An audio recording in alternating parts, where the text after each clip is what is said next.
ഈ മതത്തിന്റെ ആൾക്കാരല്ലേ ഏറ്റവും കൂടുതൽ ഈ പറഞ്ഞ പ്രശ്നങ്ങൾ ഉണ്ടാക്കിയിട്ടുള്ളത്.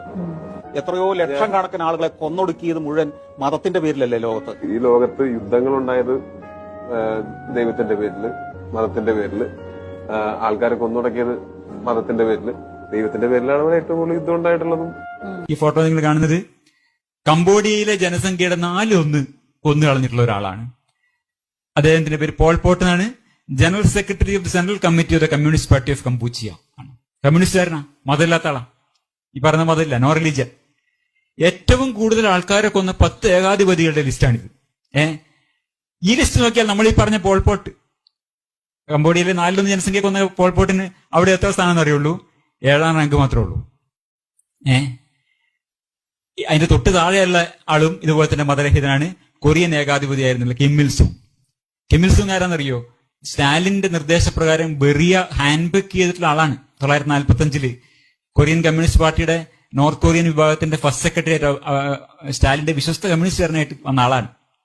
അവിടെയും നമ്മൾ ഇവിടെ കാണുന്നില്ല, മതമൊന്നും കാണുന്നില്ല. നമ്മൾ 6ഉം 7ഉം റാങ്കുകാരെ കുറിച്ചാണ് പറഞ്ഞത് കേട്ടോ. ഈ 10 പേരിലെ ഫസ്റ്റ് റാങ്കും സെക്കൻഡ് റാങ്കും ആർക്കാന്നറിയോ? അത് മാവോസെ തൂങ്ങിനും സ്റ്റാലിനോ. കട്ടനിരീശ്വരവാദികളാ, മതരഹിതരാ. നമ്മൾ നോക്കുകയാണെങ്കിൽ സത്യത്തിൽ ഈ ചരിത്രത്തിൽ നടന്നിട്ടുള്ള ഏറ്റവും വലിയ, സമീപ ചരിത്രത്തിൽ നടന്നിട്ടുള്ള 150 കൊല്ലത്തിനിടെ നടന്നിട്ടുള്ള ഏറ്റവും വലിയ ഈ 10 നരഹത്യകളില് ഒക്കെ നമ്മൾ എടുത്തു നോക്കിയാലും മതം പ്രാഥമികമായി വിഷയം വരുന്നത് വളരെ വളരെ വിരളമാണ് നമുക്കറിയാം. നോ റിലീജിയൻ ഇമാജിൻ ചെയ്യുമ്പോൾ നമ്മൾ എല്ലാ കൂട്ടക്കൊലകളും ഇല്ലാതാവുന്ന ഒരു രോഗം വരും എന്ന് വിചാരിക്കുന്നതിന് വലിയ പോയിന്റ് ഇല്ല എന്നാണ് ഞാൻ വിചാരിക്കുന്നത്. ദൈവമില്ലാത്തതുകൊണ്ട് മാത്രം ആവുന്നില്ല അത്. 4 പേരുടെ കാര്യം പറഞ്ഞു, ബാക്കിയൊക്കെ എടുത്തുള്ളൂ. 6 പേരെടുത്താലും ഇപ്പം ഇതൊക്കെ തന്നെ. ഇപ്പൊ നൈജീരിയൻ സിവിൽ വാർ, അത് മതസംഘർഷമല്ല.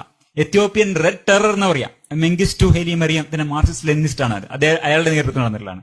പിന്നെ ആർമീനിയൻ ജിനോസൈഡ് മതപരമാണോ എന്ന് ചോദിച്ചാൽ വേണമെങ്കിൽ ആണ് എന്ന് കൂടി പറയാം, ഒരു നേരിയ ബന്ധമുണ്ട്.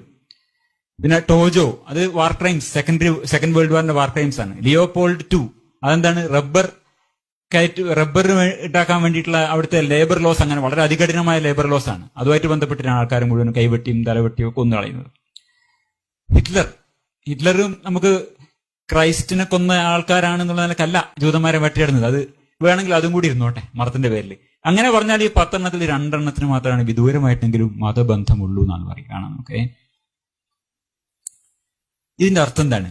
ഈ കഴിഞ്ഞ ഒരു 100-150 കൊല്ലത്തിനിടയിൽ നടന്നിട്ടുള്ള വലിയ നരഹത്യകളൊന്നും തന്നെ മെജോറിറ്റിയും മതത്തിന്റെ പേരിലല്ല നടന്നിട്ടുള്ളത്.